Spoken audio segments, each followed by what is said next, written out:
এই যে পতাকা দেখছেন এসএফআই এর স্বাধীনতা, গণতন্ত্র, সমাজতন্ত্র, এই স্বাধীনতার জন্য 190 বছর ধরে আমাদের দেশে এই বাংলার বুকে বহু আন্দোলন সংগ্রাম, তার মধ্য দিয়ে আমরা এই স্বাধীনতা পেয়েছি।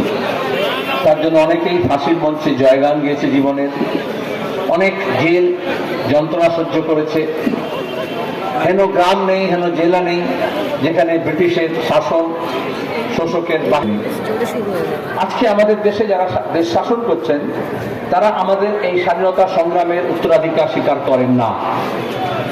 কারণ তারা মনে করেছিলেন ব্রিটিশরা তাদেরকে এই দেশের স্বাধীনতা, তাদের ভাষায়, সুতরাং তাদের আর এজন্যই যারা স্বাধীনতা আন্দোলনের সংগ্রামী অংশগ্রহণ করেছিলেন, সে অহিংস পথে হোক সহিংস পথে হোক, তাদের কাছে যেমন স্বাধীনতা প্রিয় ছিল, আজকে তারা যাদের উত্তরাধিকারী তাদের কাছেও স্বাধীনতা অতটাই প্রিয়।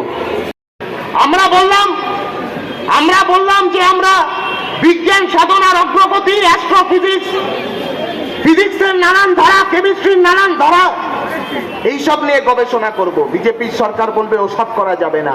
করোনা তাড়ানোর জন্য কিভাবে ভাবিজি পাপড় ব্যবহার করা যায় সেই নিয়ে গবেষণা করো। আমরা বললাম যে আমরা ভারতবর্ষের স্বাধীনতা আন্দোলনের ইতিহাস, যে স্বাধীনতা আন্দোলনের ইতিহাসে ভগৎ সিং, সুখদেব, রাজগুরু, রামপ্রসাদ বিসমিল, আশফাকুল্লাহ খান হাতে হাত ধরে আজাদির জন্য লড়াই করে তাদের প্রাণ শাহাদাত দিয়েছিল, সেই নিয়ে গবেষণা করব। বিজেপি বলবে করা যাবে না, কারণ স্বাধীনতা সংগ্রামে খুঁজে পেয়ে যাব যে এই বিজেপির বাবার নাম আরএসএস, আর সেই আরএসএস ভারতের স্বাধীনতার আন্দোলনের সঙ্গে অমৃত মহোৎসব হচ্ছে। आज के वक्त में जब हम ये प्रकाशों समावेश कर रहे हैं, आने वाले हमारे जिला का 33वां सम्मेलन को सामने रख करके जिस वक्त हम ये प्रकाशों समावेश कर रहे हैं, देश के अंदर रोल कोड, रोल नंबर का आंसर को यस सर से जय श्री राम में तब्दील करने का डिसीजन लिया जा रहा है गुजरात के अंदर। क्लासरूम के देश के जमहूरियत को बचाने के लिए, देश का सेकुलरिज्म को बचाने के लिए छात्रों समाज को एक होना पड़ेगा। अपना जिंदगी शहादत के तौर पे दे दिया देश को आजाद कराने के लिए।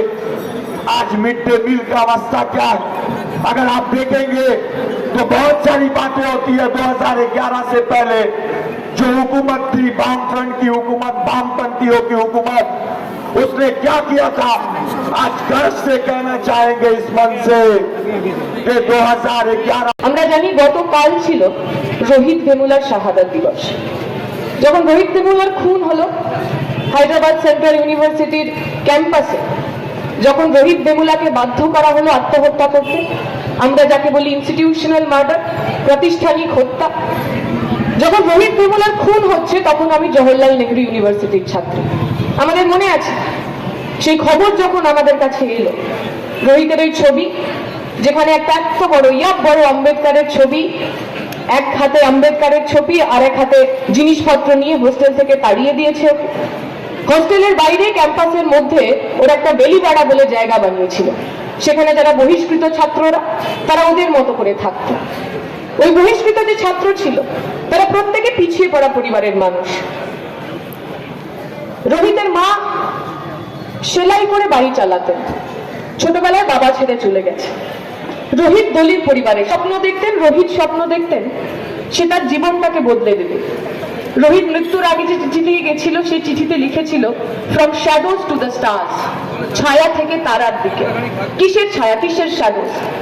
এই ভারতের বুকে আপনি যদি দলিত পিছিয়ে পড়া পরিবারের সন্তান হন, আপনি যদি প্রান্তিক পরিবারের সন্তান হন, আপনি যদি নিচু বর্গের নিচু বর্ণের সন্তান হন, তাহলে আপনার জন্মই হয় যাতে আপনি ছায়ায় থাকতেন, ভুখের ছায়া, খিদের ছায়া।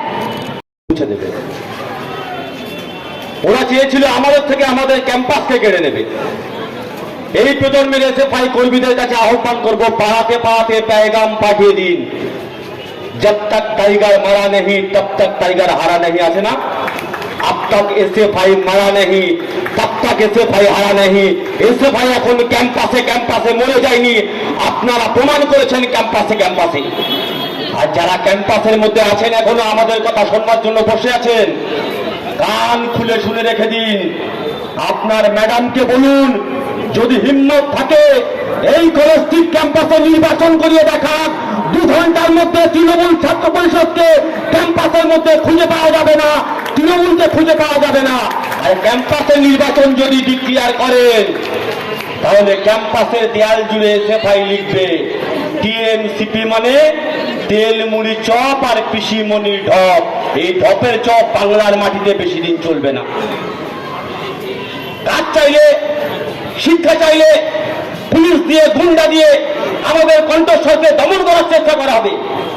এখানে যেমন অবস্থায় দেবাঞ্জন বলেছেন, হাতিবো বলবার সময় বলেছে, একই সরকার চলছে।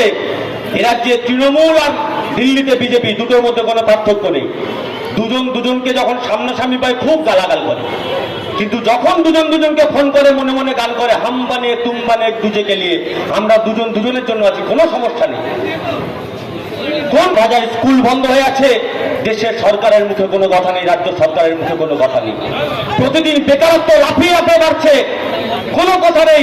এ রাজ্যের মাটিতে কারখানা হবে না, এসএসসি টেস্ট পরীক্ষা হবে না, আপনার বাড়ির সন্তানের ভবিষ্যৎ কি, কোনো উত্তর এই সরকারের কাছে নেই।